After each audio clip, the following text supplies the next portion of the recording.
नमस्कार। आज की ब्रीफिंग हम शुरू करते हैं गृह मंत्रालय के प्रवक्ता से। Madam please start. नमस्कार। सरकार चेष्टा कर रही है कि लॉकडाउन में फंसे व्यक्ति सकुशल अपने घर पहुंचे। इन प्रयासों में पिछले कुछ दिनों में अधिक गति आई है। कल समुद्र सेतु मिशन के तहत INS जलाश्व मालदीव से कोची पहुंच चुका है।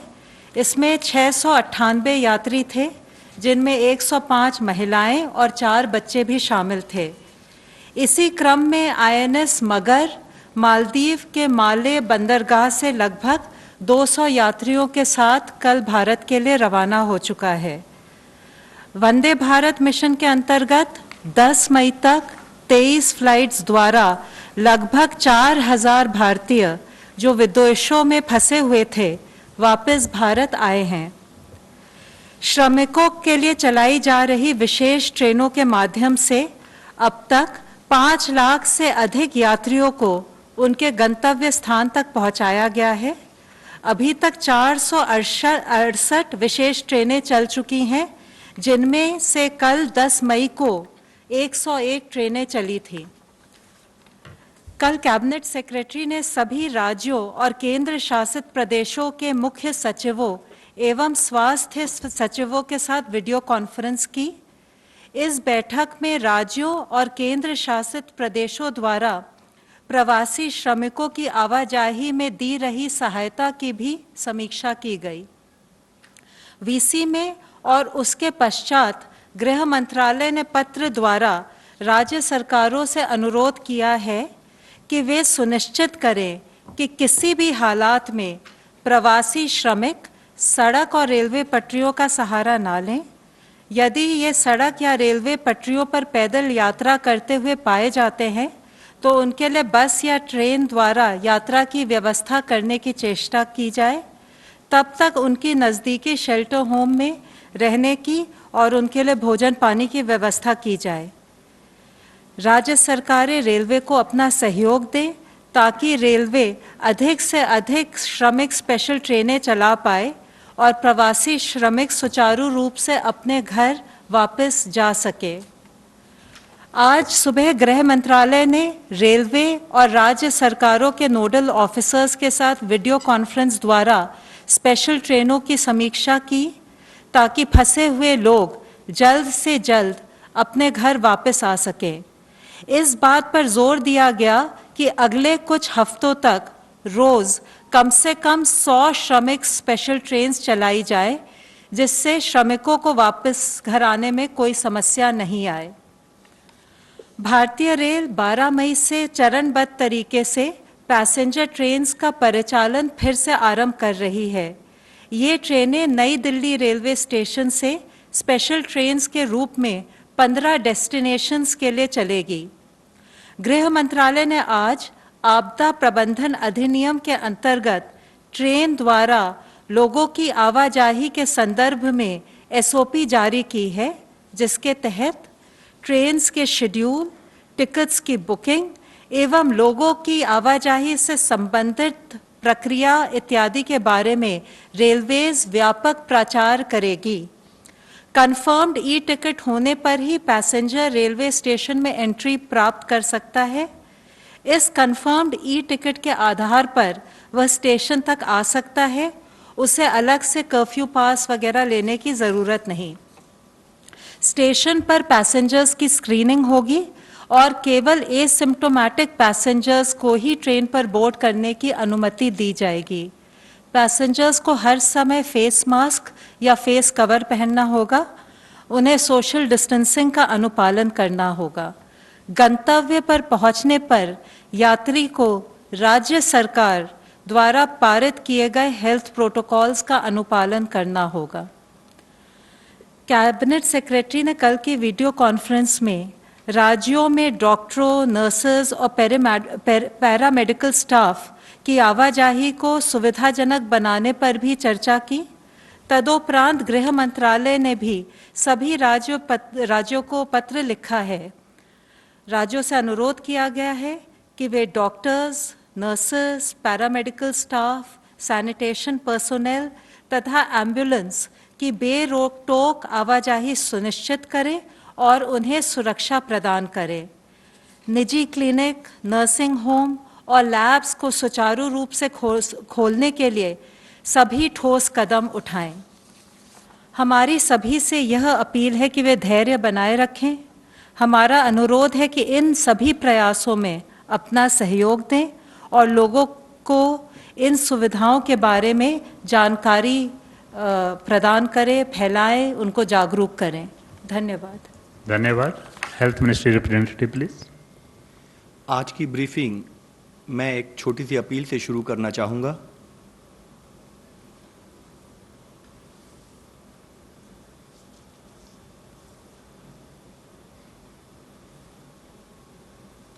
चलिए फिर से बच्चे बन जाते हैं।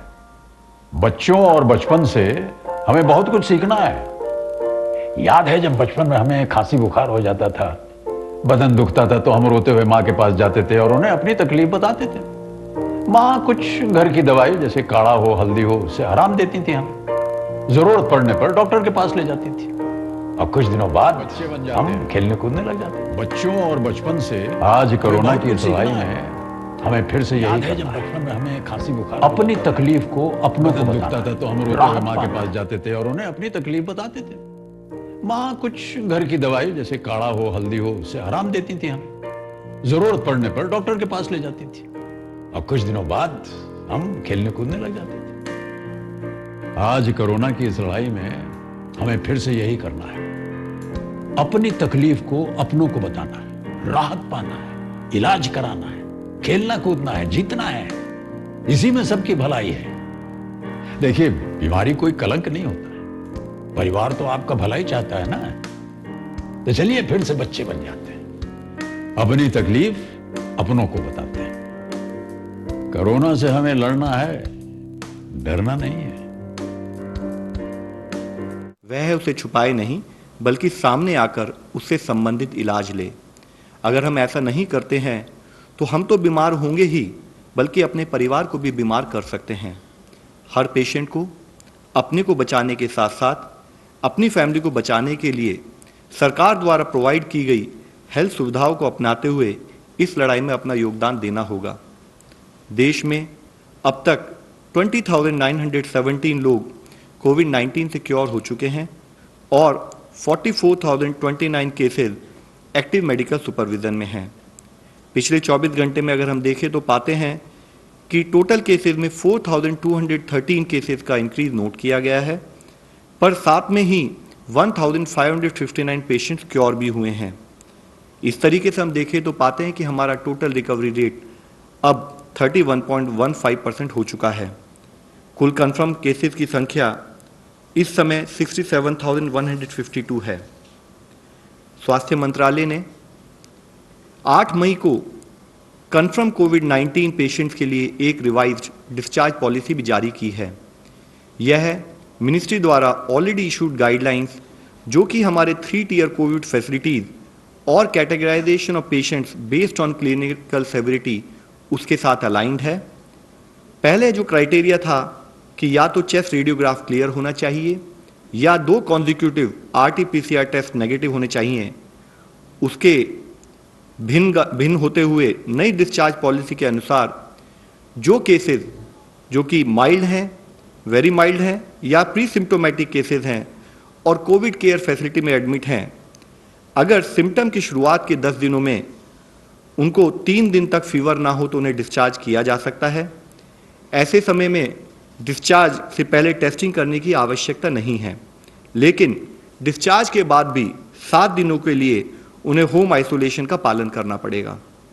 इसके साथ ही जो केसेस मॉडरेट हैं और डेडिकेटेड कोविड हेल्थ सेंटर में एडमिटेड हैं, उनमें से जो पेशेंट 3 दिनों में रिजॉल्व हो जाते हैं जिनके सिम्टम, और जो बिना ऑक्सीजन सपोर्ट के रहते हैं, यानी कि जिनका ऑक्सीजन सैचुरेशन अबव 95% है, ऐसे पेशेंट्स को सिम्टम्स के 10 दिनों के बाद डिस्चार्ज किया जाएगा यदि वह पेशेंट, उनको कोई फीवर ना हो विदाउट एंटीपायरेटिक, उनको कोई ब्रेथलेसनेस के सिम्टम ना हो और उनको ऑक्सीजन की रिक्वायर्ड ना हो।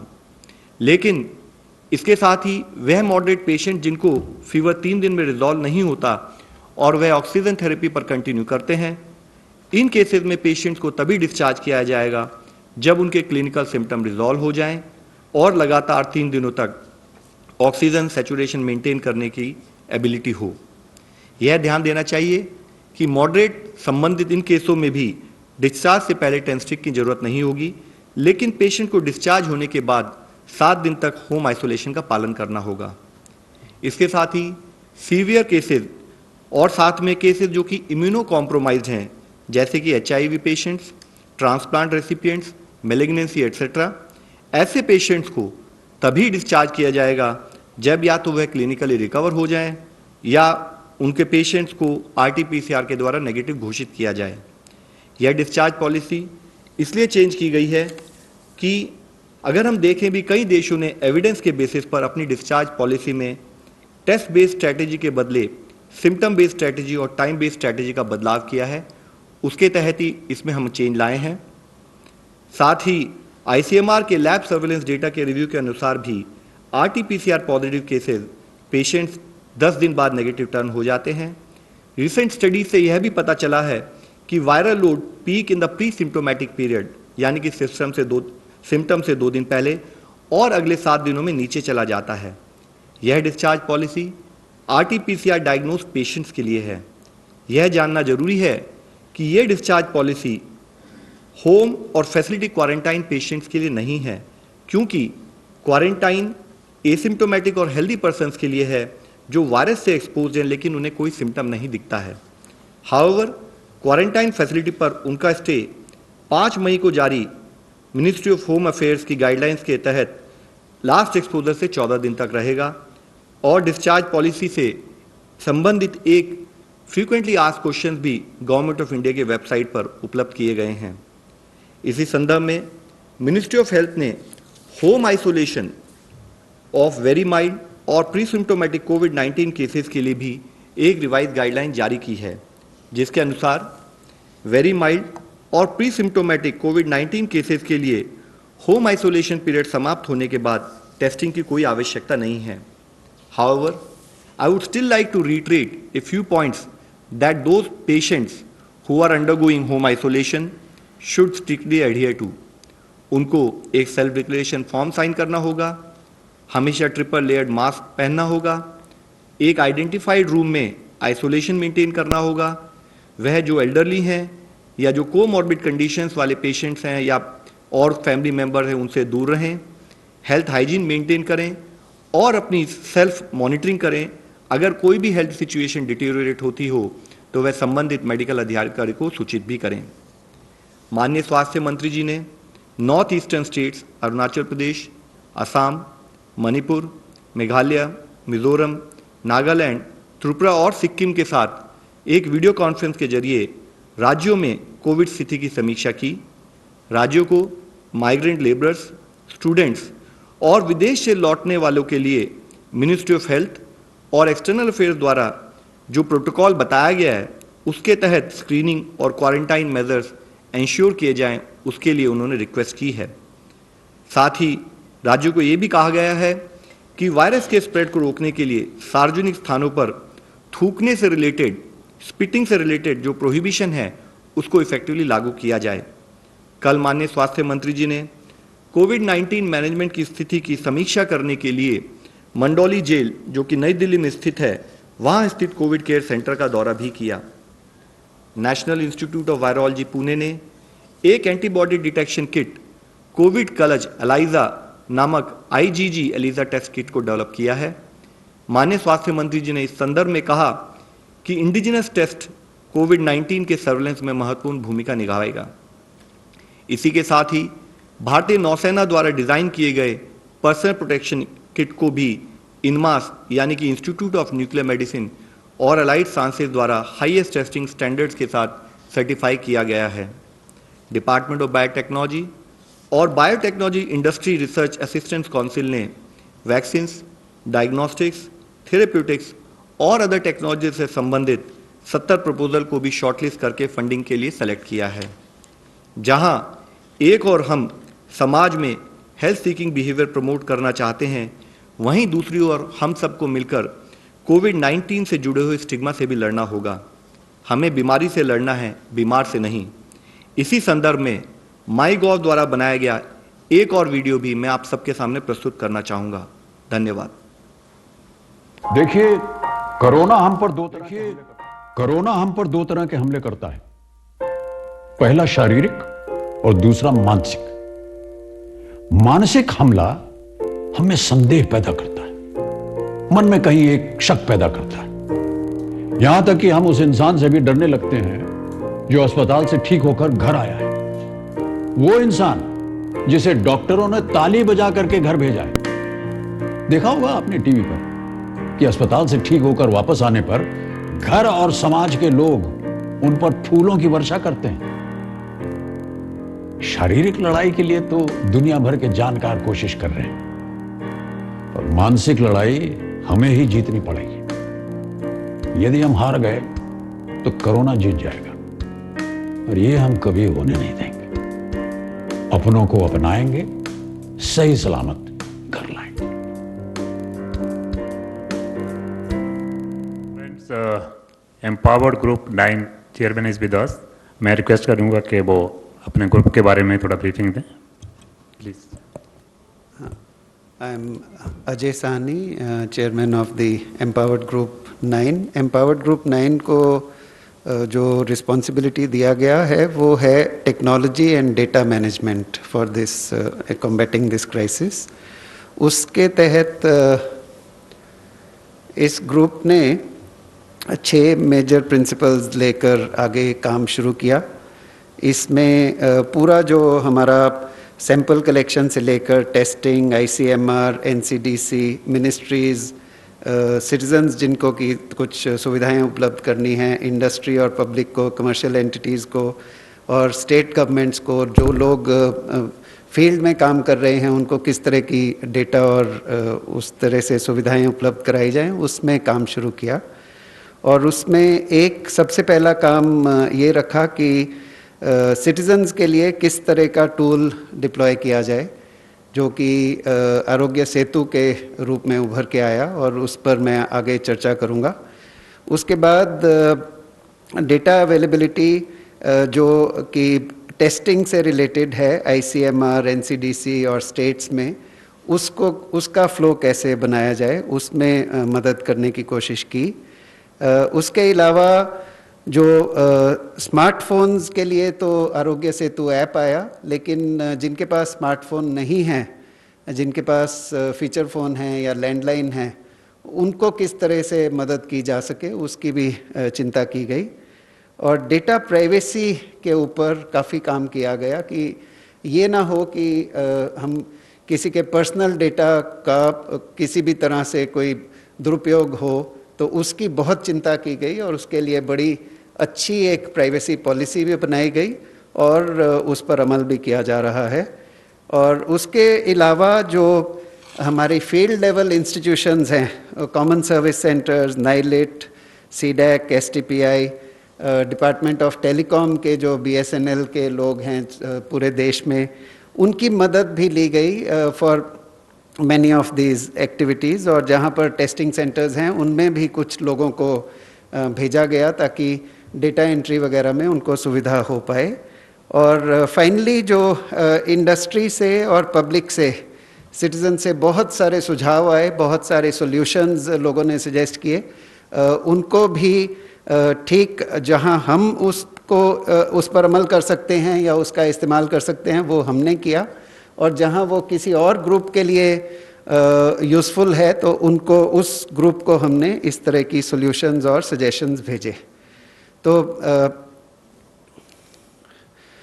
ओवरऑल जो उसका एक ओवरऑल फ्लो है, उसमें सबसे इम्पोर्टेंट रोल है स्पेशल सर्वेलेंस सिस्टम का, जो कि हेल्थ डिपार्टमेंट का बनाया हुआ एक टूल सेट है, जिसमें कि स्टेट्स को, डिस्ट्रिक्ट्स को, डिस्ट्रिक्ट के अधिकारियों को, डिस्ट्रिक्ट सर्वेलेंस ऑफिसर को हर तरह की इंफॉर्मेशन और सुविधा उपलब्ध कराई जाती है। उसको स्ट्रेंथन करने के लिए शुरू हमारा काम हुआ कि जहाँ सैंपल कलेक्शन होता है और टेस्टिंग होता है उसकी ऐप्स बनाई गई। RT-PCR टेस्ट के लिए एक ऐप बनाई गई और एंटीबॉडी टेस्ट के लिए एक और ऐप बनाई गई। उससे ICMR के लैब पोर्टल्स तक डेटा पहुँचे। लैब में जब टेस्टिंग हो जाए तो उसके बाद वो पूरा हेल्थ सिस्टम्स के लिए NIC में और जो हेल्थ मिनिस्ट्री के सिस्टम्स में आए वैसा डेटा, और उसको सपोर्ट करने के लिए आरोग्य सेतु जो लोगों ने अपने अपने मोबाइल्स पे डाउनलोड किया, उस पर कुछ लोग सेल्फ असेसमेंट करते हैं, कुछ लोगों का ब्लूटूथ कॉन्टैक्ट ट्रेसिंग होता है, तो वो वाला डेटा भी इसमें मिल जाए, और NDMA से कुछ डेटा और फिर IIT मद्रास की मदद से कुछ जो एनालिटिक्स होता है वो डेटा को सबको कंबाइन करके उस पर किस किस तरह के एक्शन लिए जा सकते हैं। This is the mainstay, this is the broad picture of how we are organizing our data flows. इसमें आरोग्य सेतु का सबसे ज़्यादा महत्व है। इसमें जो भारत की लड़ाई है कोविड-19 से, उसमें आरोग्य सेतु ने बहुत बड़ा योगदान दिया है और आगे भी चलकर देगा।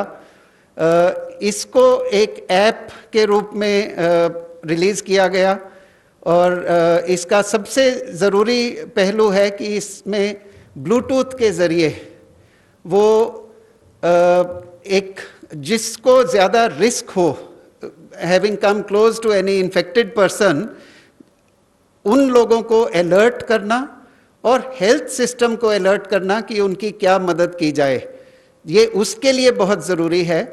उसके अलावा ये जो भी इसको इस्तेमाल करता है, जो भी इसको डाउनलोड करता है, उनको एक सुविधा दी जाती है कि वो अपना सेल्फ असेसमेंट करें, और सेल्फ असेसमेंट कर कर उसमें बताएं कि क्या वो हेल्दी अभी हैं, उनको कोई दिक्कत नहीं है, या उनको खांसी या बुखार या ब्रेथलेसनेस की तकलीफ़ है, या उनकी कोई कॉम्बिनेशन की तकलीफ़ है।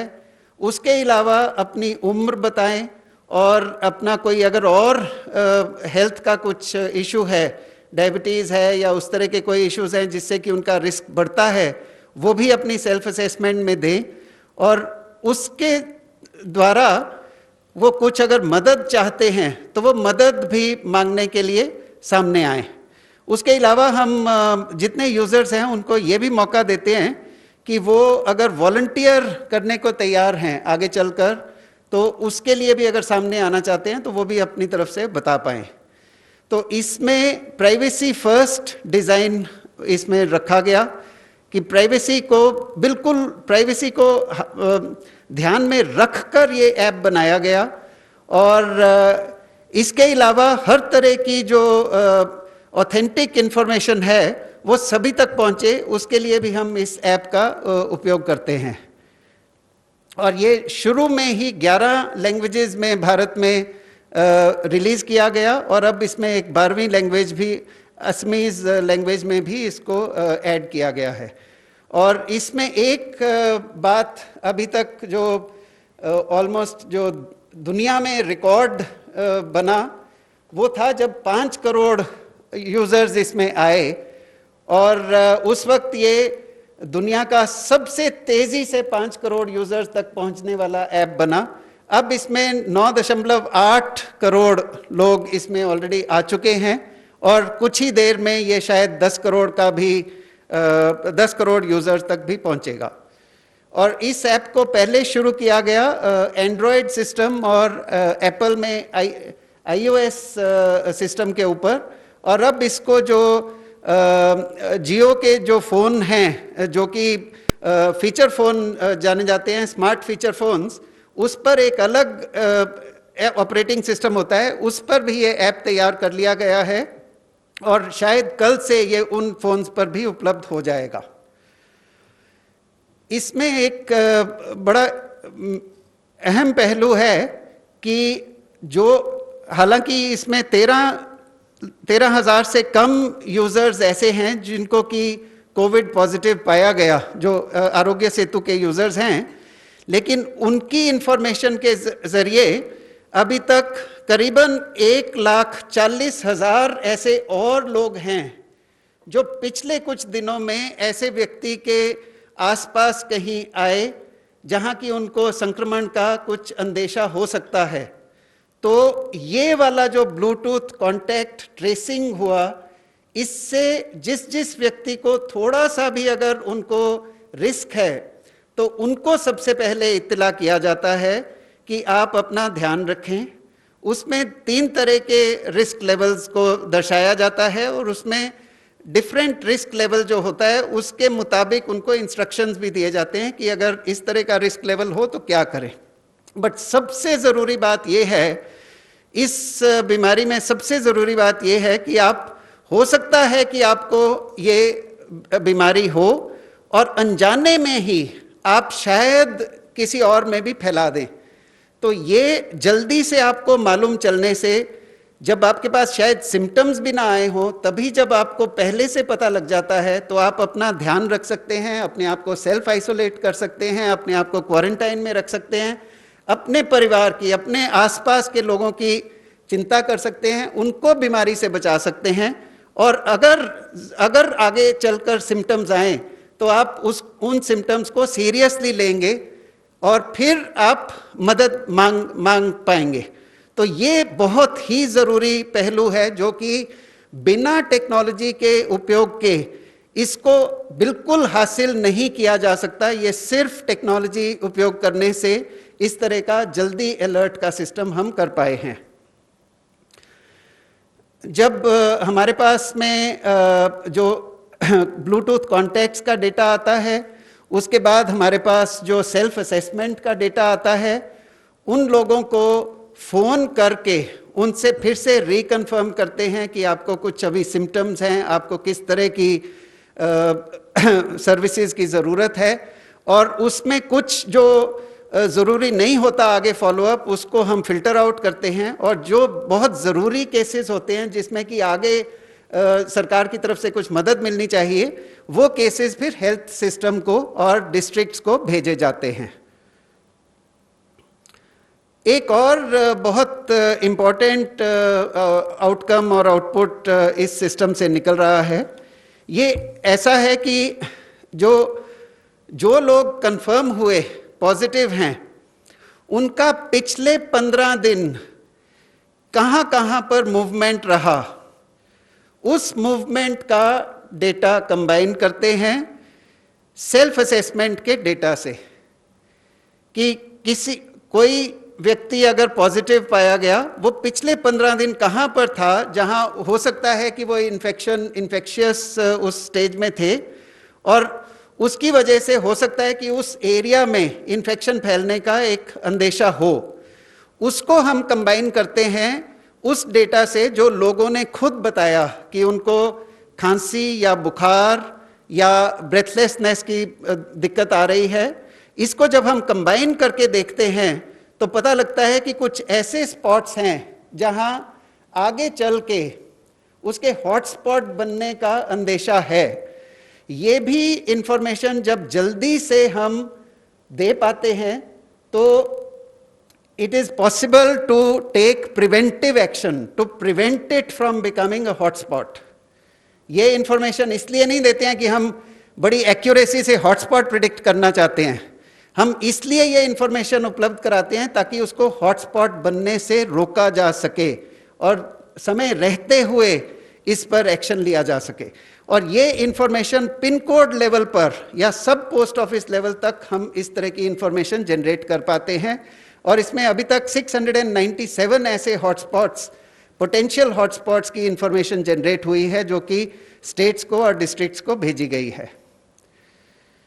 एक और छोटा सा ऐप बनाया गया जिससे कि जो ऑफिसर्स हैं फील्ड में, वो जहां पर हॉटस्पॉट या कंटेनमेंट जोन बनाना चाहते हैं उस कंटेनमेंट जोन को वो मार्क कर पाएं ताकि उस जोन के अंदर कंटेनमेंट के जो नियम हैं वो लागू होंगे। तो ये एक और छोटा सा एक ऐप बनाया गया। इसमें मैं फिर से दोहराना चाहूँगा कि प्राइवेसी आरोग्य सेतु का बहुत इम्पॉर्टेंट पहलू है, और उसमें जब कोई भी यूज़र साइन अप करता है तो उसको एक unique randomized anonymous device ID दिया जाता है। और उसके बाद उनका नाम इस्तेमाल नहीं किया जाता।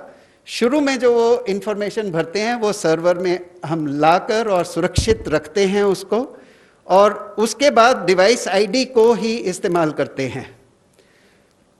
दूसरी बात यह है कि जब दो व्यक्ति जो कि आरोग्य सेतु इस्तेमाल कर रहे हैं वो आपस में नज़दीक एक दूसरे के आते हैं, तो ब्लूटूथ के ज़रिए उनका कितनी देर कितनी दूरी पर थे और कितनी देर ऐसा हुआ, वो चीज़ को दोनों के मोबाइल पर एनक्रिप्ट करके बिना दूसरा का नाम जाने हुए सिर्फ डिवाइस आईडी के ज़रिए उसको आप ही के मोबाइल पर रख दिया जाता है।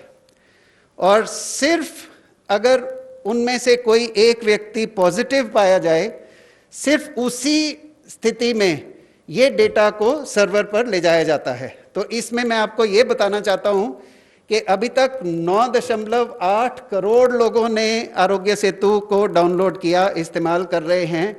अभी तक सिर्फ 13,000 से कम लोगों का इस तरह का डेटा, जो कि हमारे यूजर्स भी हैं और जिनको पॉजिटिव पाया गया, सिर्फ 13,000 से कम यूजर्स का इस तरह का डेटा सर्वर तक ले जाया गया और उसके जरिए बाकी लोगों को इत्तला देने की प्रावधान किया गया।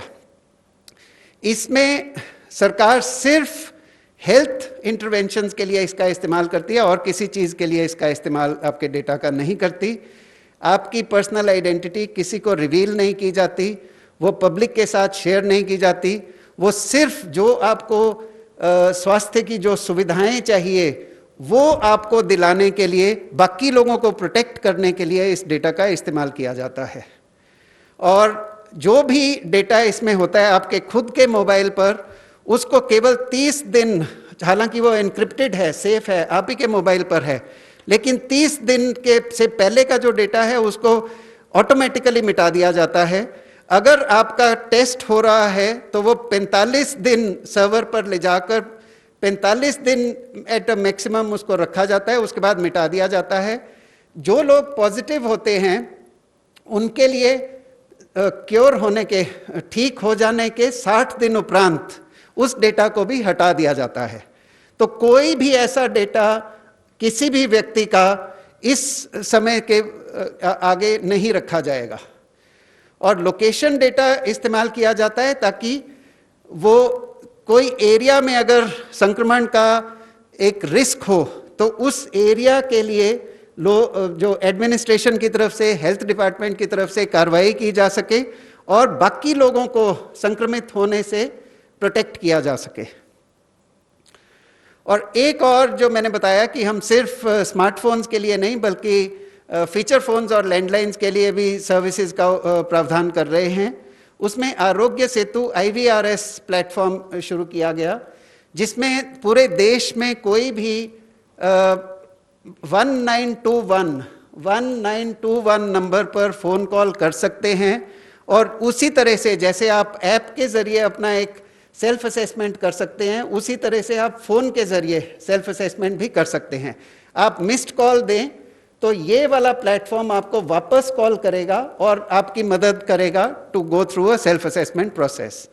और फिर उसके बाद वो सिमिलर डेटा उसी तरह से उसको इस्तेमाल किया जाता है ताकि आपको सुविधाएं मिल पाएँ। 3 और छोटे से सिस्टम्स हैं जो कि बड़े इम्पोर्टेंट भी हैं पर हैं अहम भी हैं। कोविड-19 सावधान सिस्टम, जिसके ज़रिए कि किसी भी टेलीकॉम टावर के नीचे या किसी एक ज़िले में या किसी एक छोटी जगह पर स्पेसिफिकली उस जगह पे होने वाले लोगों को SMS दिया जा सके, सभी को नहीं लेकिन सिर्फ एक स्पेसिफाइड एरिया में।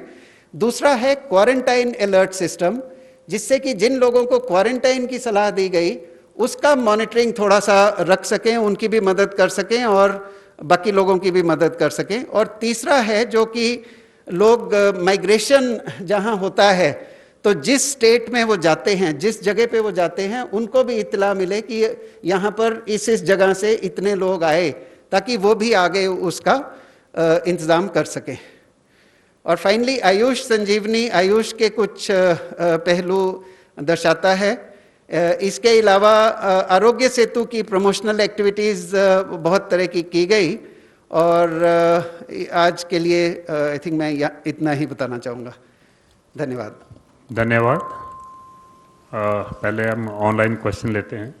There are some media reports today that religion based mapping is being done. Is there any truth mister Agarwal in this?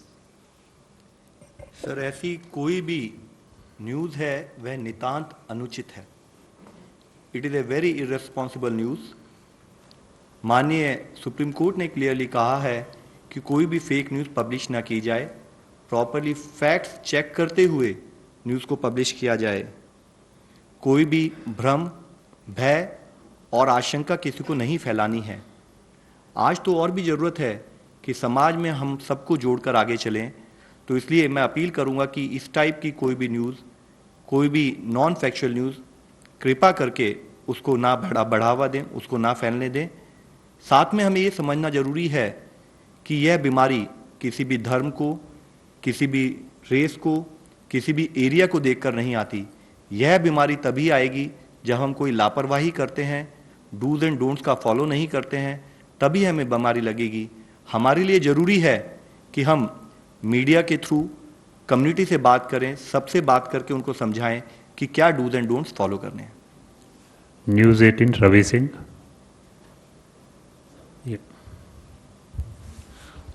Love जी से सवाल है मेरा कि एक एंटीबॉडी टेस्टिंग किट जो भारत में बनाई गई है अपनी खुद की, उसकी क्या डिटेल है और कब तक वो वर्किंग में हो जाएगा? सर, जैसे कि मैंने आपको बताया कि एक ELISA based antibody testing kit जो हमारी NIV पुणे ने बनाई है, उसको वैलिडेट भी किया है। उसकी अगर डिटेल देखें तो उसकी स्पेसिफिसिटी, जिसको कि हम बोलते हैं कि ट्रू नेगेटिव रेट आइडेंटिफिकेशन, कि कितने प्रोपोर्शन में नेगेटिव को उन्होंने आइडेंटिफाई किया है, 97% है। उसकी सेंसिटिविटी 92% है। तो यह किट अब हम इसको प्रोडक्शन में लाते हुए जल्दी ही इसके द्वारा, जो हमारा इससे पहले हमने बात की है कि हम एपिडेमियोलॉजिकल इन्वेस्टिगेशन और सर्वेलेंस के लिए इसको इस्तेमाल करना चाहेंगे। Mister Madhurendra, news nation. Sir, जैसा कि लगातार केसेस बढ़ते जा रहे हैं और हम इस स्तर तक आ पहुंचे हैं जहां कंडीशंस अलार्मिंग दिखाई दे रही है कई खास पॉकेट्स में जहां से ज़्यादा से ज़्यादा केसेस रिपोर्ट हो रहे हैं। क्या कोई सुपर स्प्रेडर्स भी मार्क किया गया है जिसके ज़रिए इस बीमारी के फैलने का खतरा ज़्यादा है और उस बाबत कुछ गाइडलाइंस भी क्या तय किए गए हैं? MHA से एक सवाल मेरा सिर्फ इतना है कि जो लोग ट्रेन से सफ़र करके अपने इलाकों में जाएंगे, क्या उनको भी क्वारंटाइन किया जाएगा? क्या उनके क्वारंटाइन की व्यवस्था की गई है? उस बारे में थोड़ी क्लैरिटी दे दें। सर देखिए, जैसे कुछ भी अगर किसी पर्टिकुलर पॉकेट्स में हमें ज़्यादा केसेस हम देखते हैं तो वहाँ हमारा हमेशा से एफर्ट रहता है कि जो हमारी कंटेनमेंट पॉलिसी है उसको उतने ही सुदृढ़ तरीके से उसको वहाँ पर इम्प्लीमेंट किया जाए। ज़रूरी है कि जहाँ पर भी केसेस आएँ वहाँ हम एक प्रॉपर कंटेनमेंट जोन डिफाइन करें, स्ट्रिक्ट पेरीमीटर कंट्रोल करें और वहाँ पर बाद में स्पेशल टीम्स के द्वारा हाउस टू हाउस सर्वे करते हुए कोई भी हमारे फीवर, कफ और ब्रेथलेसनेस रिलेटेड इश्यूज़ हैं, कोई भी ऐसे केसेस उनको अर्ली आइडेंटिफिकेशन करें। सैम्पलिंग गाइडलाइंस के तहत वहाँ पर हम उनका सैंपल्स लें और साथ में जो भी पॉजिटिव पेशेंट पाए जाएं उनको अपने कोविड डेडिकेटेड हॉस्पिटल में रिक्वायर्ड ट्रीटमेंट प्रोवाइड करें। तो जो हमारा मेजर फोकस होता है कि ऐसे पॉकेट्स आइडेंटिफाई करते रहें जहाँ पर कि ज़्यादा केसेस आ रहे हैं और वहाँ पर हम उतने ही स्ट्रॉन्ग कंटिजेंट जो हमारे कंटेनमेंट मेजर्स हैं उसका इम्प्लीमेंट करें। मिस्टर नीलू रंजन, दैनिक जागरण। जो हमने SOP आज बनाई है उसके अनुसार जो राज्य सरकार या जो केंद्र शासित प्रदेश है जहां पर वो ट्रेन पहुंचेगी वो अपनी स्थिति अनुसार हेल्थ प्रोटोकॉल्स बनाएगी और वो हेल्थ प्रोटोकॉल्स इम्प्लीमेंट किए जाएंगे।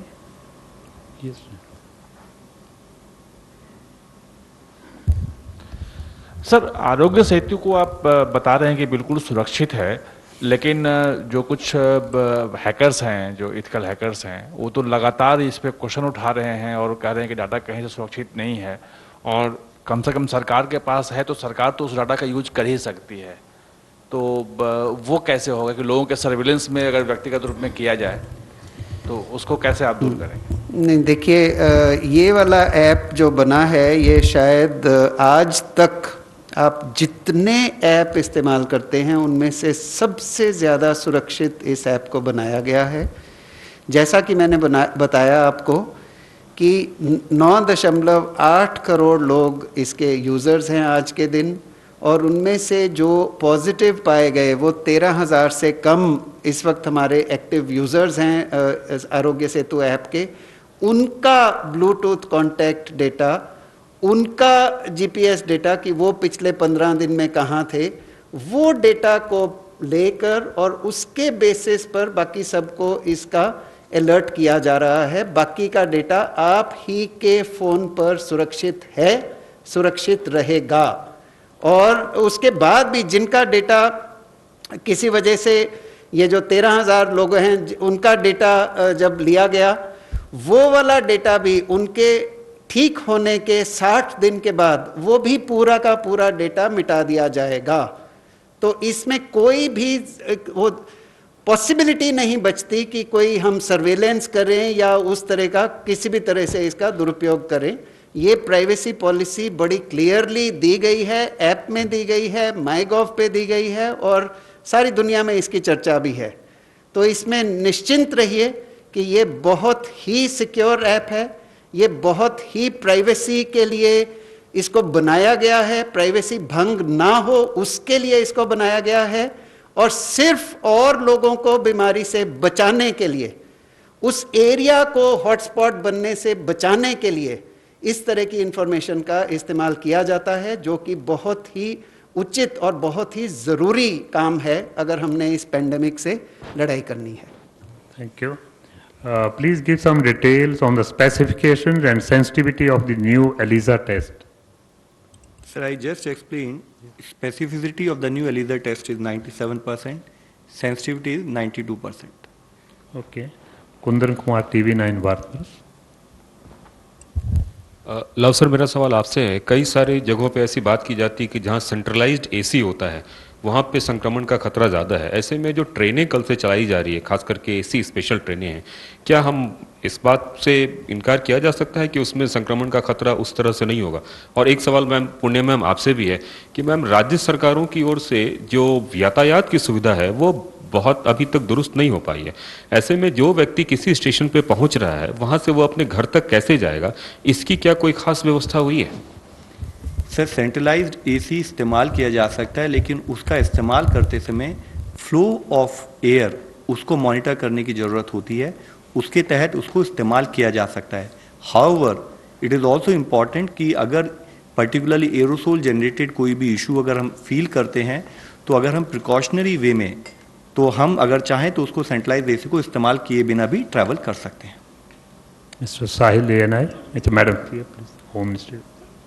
जहाँ तक लोगों के वेहिकुलर मूवमेंट का इशू है, आई थिंक जो हमारी गाइडलाइंस निकली हैं वो काफ़ी क्लियर हैं कि ग्रीन जोन में, रेड जोन में urban areas, rural areas, orange zone में किस तरह की रेस्ट्रिक्शंस हैं।